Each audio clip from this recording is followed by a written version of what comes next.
At one time, Benito Mussolini stood on a balcony waving to tens of thousands of cheering supporters. 2 decades later, he appeared in a public square, under tragic circumstances, facing the furious eyes of a crowd. Once a symbol of power, Mussolini ended his life in a public reckoning that shook Italy to its core. To understand how this happened, we must go back to where he was born, a small, impoverished town in northern Italy. From a socialist journalist, he shifted toward radical nationalism, and that turning point opened the door to a dark chapter in Italian history. Once an opponent of war, he abruptly began advocating for territorial expansion through military force. This became the critical shift that paved the way for the rise of fascism, the beginning of a dictatorship marked by secret police, censorship, and the collapse of democracy. Mussolini's final moment at Piazzale Loreto is widely seen as the symbolic end of 2 decades of fear and control. Even British Prime Minister Winston Churchill later remarked that the way people treated Mussolini after his death crossed the line of justice, though he was by no means defending him. But what led to that moment? What transformed a young journalist into a dictator, only to face such a grim end? Emilia-Romagna region of northern Italy. The area was impoverished, unstable, and a hotspot for labor unrest. This environment played a major role in shaping the strong political ideas he would later embrace. His family came from modest origins, but held sharply contrasting beliefs. His father, Alessandro Mussolini, was a socialist blacksmith who admired Karl Marx and Giuseppe Mazzini. His mother, Rosa Maltoni, was a strict elementary school teacher and a devout Catholic. Even his name carried symbolic meaning. Benito was chosen in honor of Benito Juarez, a Mexican revolutionary known for resisting foreign intervention. The ideals of freedom and national sovereignty followed Mussolini from a young age, though he would interpret them very differently later in life. Mussolini grew up in an environment of both ideology and discipline. He was intelligent, drawn to political writings, and particularly gifted in oratory. But he was also rebellious, quick to anger, and prone to impulsive behavior. While boarding at a Catholic school, he was expelled after a serious incident involving a classmate. Yet this didn't overshadow his academic abilities. He continued pursuing knowledge, though on his own terms. The region of Emilia-Romagna, known for its anti-aristocratic and pro-worker sentiment, had a strong influence on his thinking. From a young age, Mussolini showed signs of ideological opposition, championing political change while being willing to use forceful means to achieve it. This mix of radical thought and aggressive tendencies would become a defining feature of his character and heavily shape his political path. Encouraged by his father, Mussolini was introduced early to radical political ideas. He began writing for union newspapers and later joined Avanti, the official publication of the Italian Socialist Party, PSY. His articles supported strikes, opposed war and imperialism, and showcased his sharp intellect. But it was his powerful writing style that truly set him apart. This was also the period when Mussolini started using speech to reflect social realities and guide the mass, a skill he would later exploit to its fullest extent. His oratory quickly gained attention. He often spoke at workers' gatherings, where he denounced the church, the capitalist class, and the political elite. His rhetoric resonated strongly with the urban working class, making him a rising figure in the labor movement.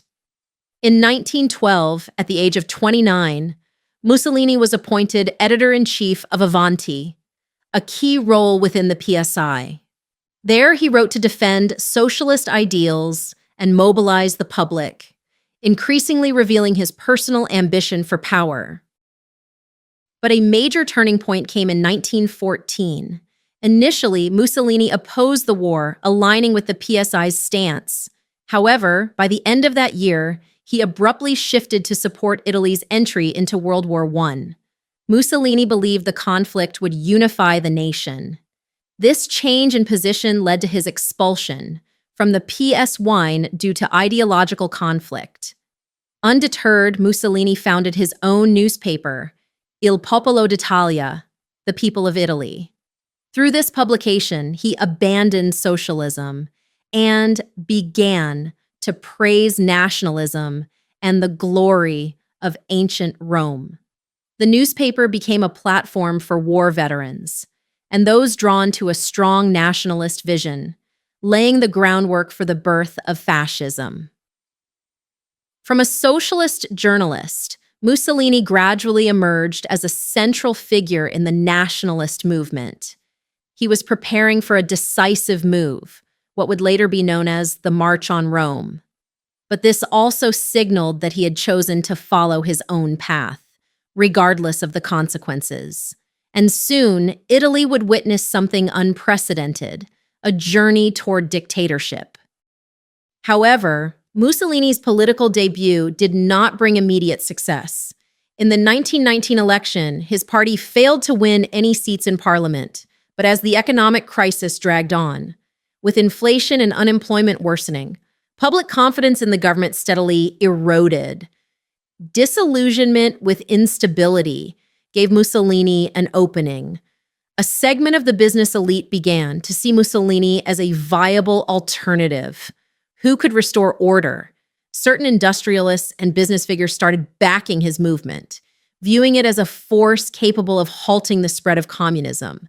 At the time, the press, partly influenced by political forces, partly shaped by public sentiment, gradually portrayed Mussolini as someone who could bring stability to the country. His image was increasingly shaped into that of a leader capable of guiding Italy through crisis. Around 30,000 black shirts marched toward Rome, putting political pressure on the sitting government. Mussolini did not lead the crowd himself. Instead, he acted as a behind-the-scenes negotiator, rather than ordering a military intervention. King Victor Emmanuel III chose to appoint Mussolini as prime minister, a decision that granted him legal legitimacy. This marked a historic turning point. The democratic government failed to stop the fascist rise. Mussolini gained power through a mix of street-level pressure and political negotiation, a process that legitimized his leadership while applying significant force. It paved the way for the establishment of the fascist regime, a system that would dominate Italy for the next 2 decades. The march was more than a political event. It was a symbol of Mussolini's ambition, the ambition of a man who led a movement willing to use forceful means to achieve its goals. After coming to power in 1922, Benito Mussolini began systematically dismantling Italy's parliamentary democracy. During the first 3 years, he weakened parliament by reducing the influence of opposition parties. The Acerbo Law, passed in 1923, altered the electoral system to guarantee that any party receiving more than 25% of the vote would be awarded 2/3 of the seats in parliament. Meanwhile, the black shirts continued to pressure and intimidate political opponents. In 1924, opposition leader Giacomo Matteotti was killed shortly after openly criticizing Mussolini, a scandal that shocked the nation. Rather than resign, Mussolini declared full responsibility and, in 1925, officially established a one-man dictatorship. He adopted the title Il Duce, the leader. Mussolini crafted an image of himself as a warrior, a philosopher, and a builder of the modern state. Photographs of him on horseback in black shirt uniform or commanding construction sites were widely distributed. He cultivated the image of an infallible figure while eliminating any form of public dissent. All decision-making became highly centralized and personalized around his authority. To control public opinion, Mussolini created the Ministry of Propaganda, which oversaw newspapers, radio, and publishing. Journalists, writers, and artists were tightly censored.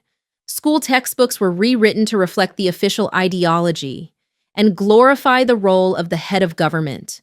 The WWII Youth Organization was established to indoctrinate children and teenagers from an early age. Mussolini's image was omnipresent in schools, offices, posters, and monuments. The fascist regime launched massive public works projects to demonstrate its scale and vision.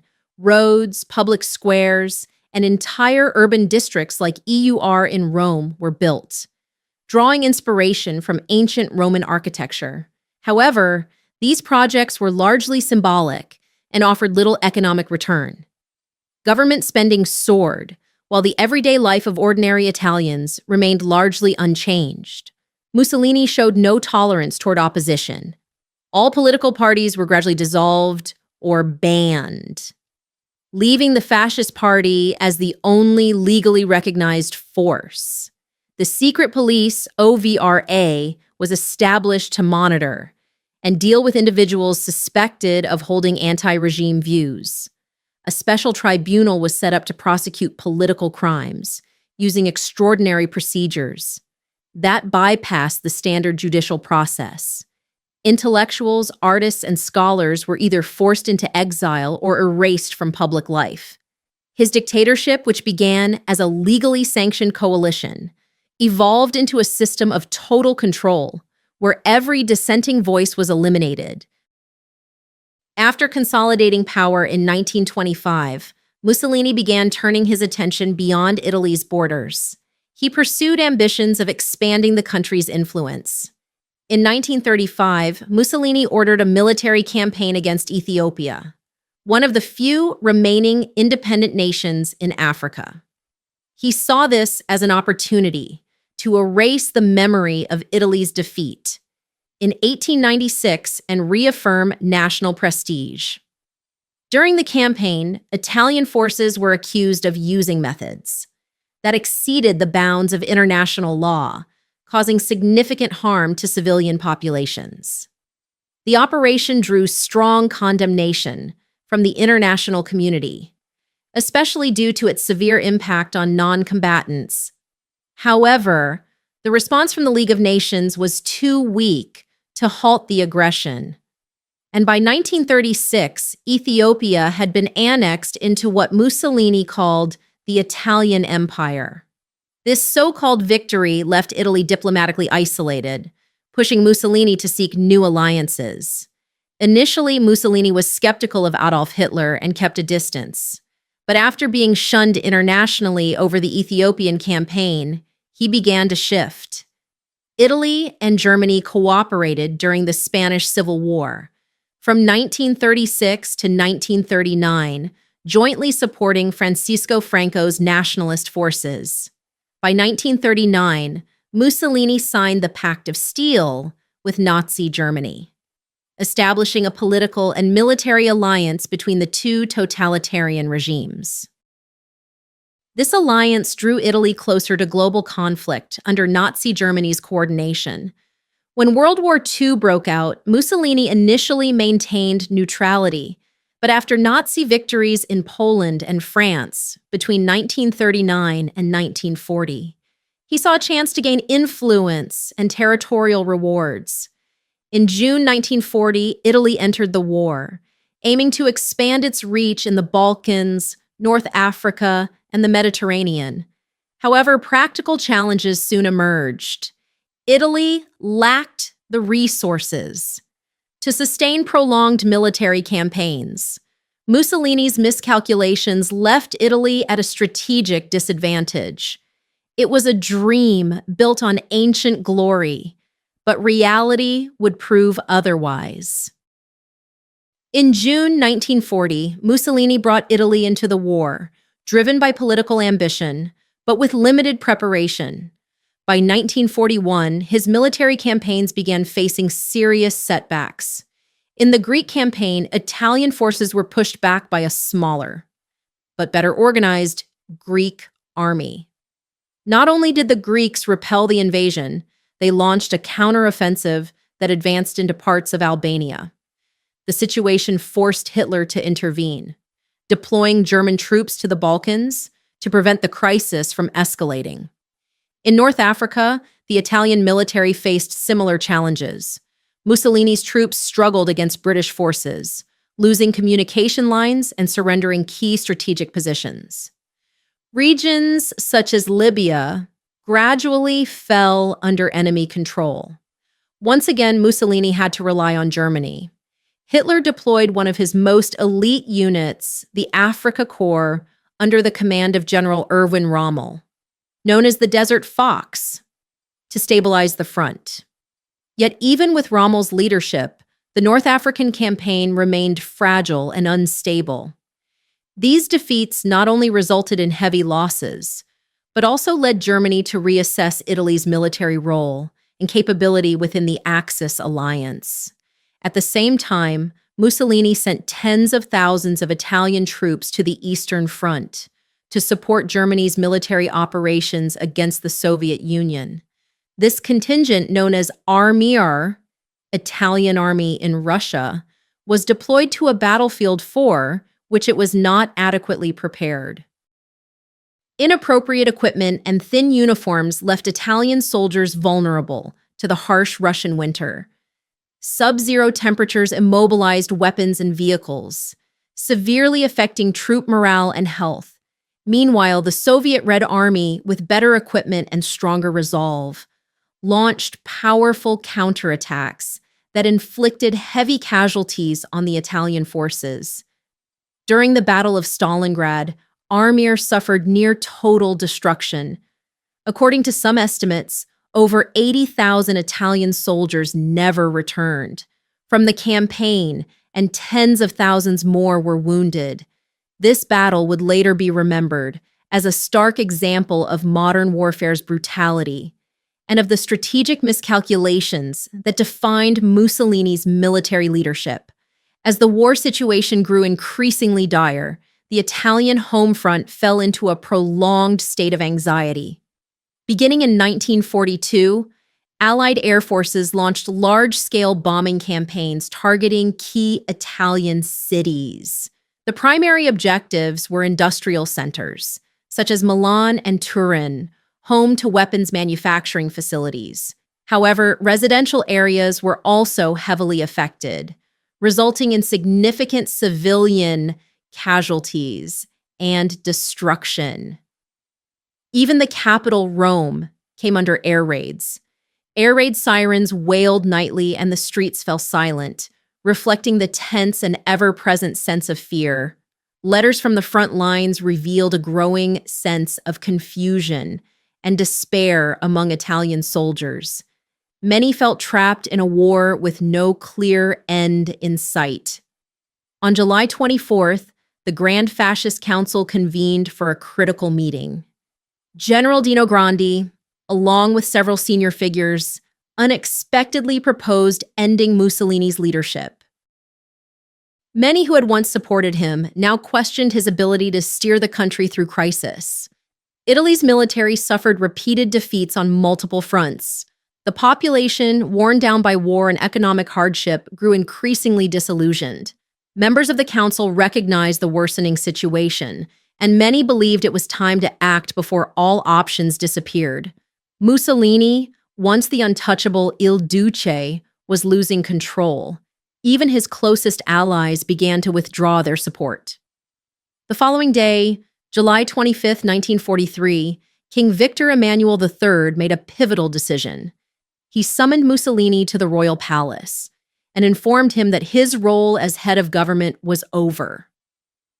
After the meeting, Mussolini was escorted from the prime minister's residence under guard. The moment he left office came to symbolize the end of a rule that had lasted over 2 decades. Il Popolo d'Italia, the newspaper once serving as Mussolini's mouthpiece, no longer printed his name on the front page. After being removed from power, Mussolini was taken to stay at Hotel Campo Imperatore, a remote mountain resort on Gran Sasso. The location was geographically isolated, minimizing any outside contact. Mussolini had lost all influence within the Italian political system. For many Italians, exhausted by years of war, his fall was seen as a hopeful turning point. But at that moment, Mussolini had no idea that the Germans were already planning a military operation to extract him from captivity. Following Mussolini's arrest, Hitler immediately ordered the execution of Operation Eiche, a German special forces unit led by Otto Skorzeny, used gliders and paratroopers to reach the summit of Gran Sasso. The operation unfolded without any combat, and Mussolini was swiftly extracted from captivity. Hitler turned the event into a propaganda triumph, portraying Mussolini as a resurrected political symbol. In September 1943, Mussolini was brought to northern Italy to establish the Italian Social Republic, also known as the Salo Republic, with its center in the town of Salo on Lake Garda. Officially, it was a new government modeled after the old regime. In reality, all operations, from finance and the military to the press, were under German control. Mussolini served merely as a figurehead, compelled to sign decrees presented by the Germans. The Salo Republic functioned primarily as a political tool to preserve the facade of the former regime. In Salo, Mussolini's physical and mental health steadily declined. He often suffered from fatigue and insomnia. His morale deteriorated, living in a constant state of anxiety, under the watchful eyes of German officers.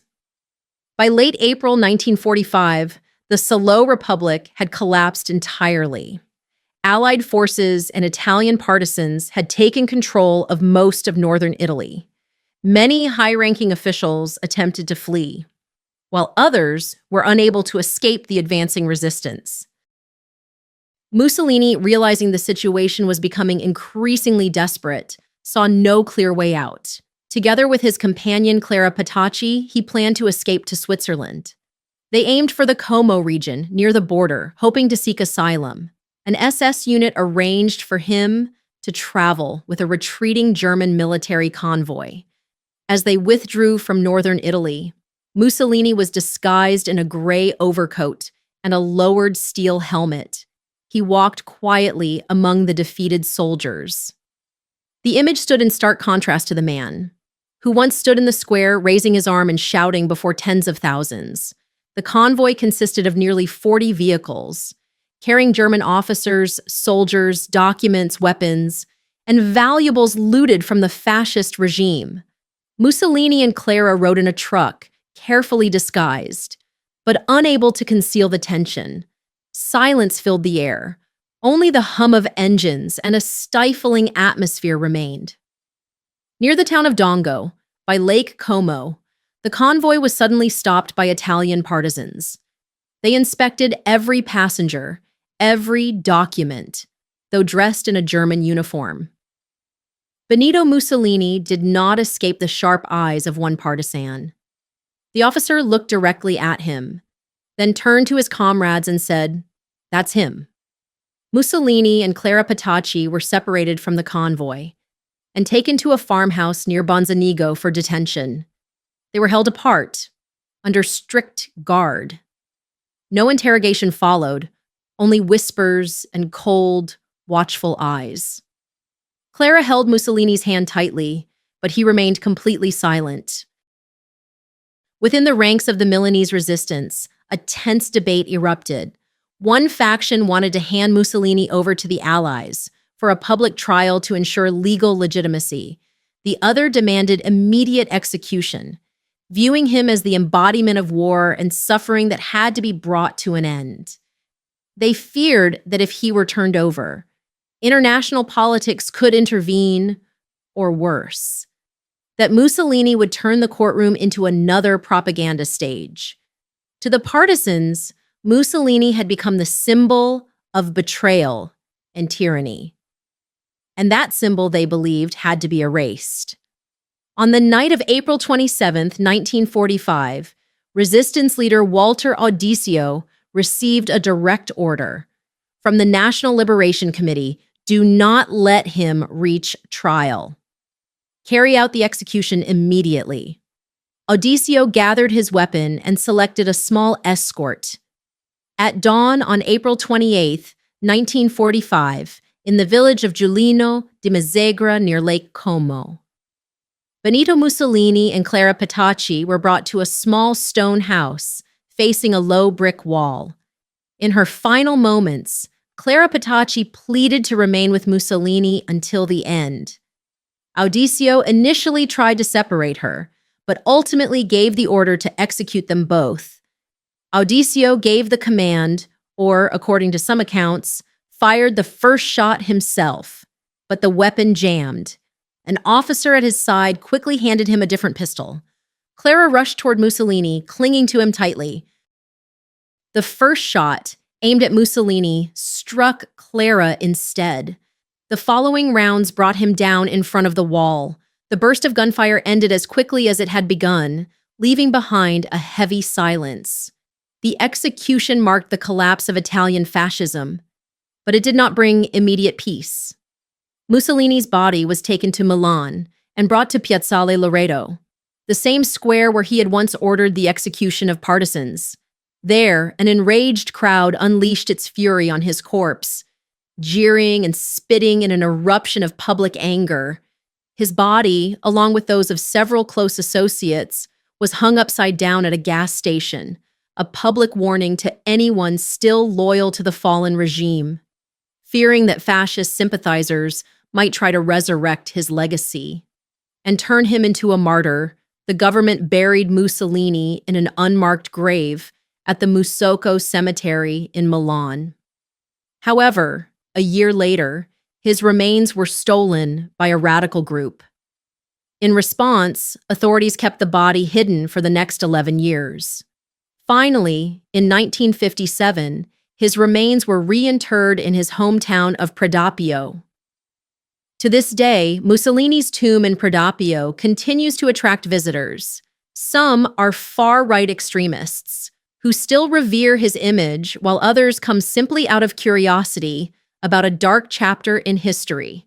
You're watching Case X. Thank you for joining us in revisiting these historical dossiers. If you found this episode valuable, feel free to follow so you won't miss the next analysis. See you in the next one.